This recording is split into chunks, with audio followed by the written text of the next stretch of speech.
Her sword matched any man's savagery. That's a pretty good way to describe Jirel of Joiry. Written by C.L. Moore. Joiry was one of the first female sword and sorcery heroines. And I read the first short story she ever appeared in, The Black God's Kiss. This stuff is weird, man. Very, very weird. New Edge Sword and Sorcery, who published a brand new short story starring her, described it as Alice in Wonderland with a big fucking sword.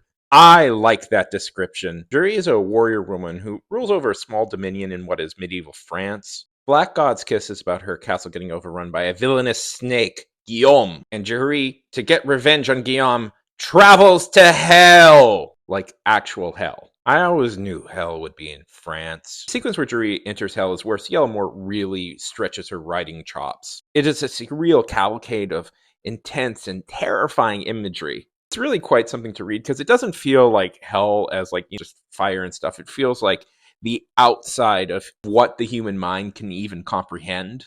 Moore and her husband, Harry Cutter, were both part of H.P. Lovecraft's circle. And I'm going to go out on a limb here and hope that they weren't as intense about some stuff as H.P. Lovecraft was. But the formless, unknowable hellscape that Joiry enters really feels Lovecraftian to me. The story concludes with Joiry making a deal with a demon.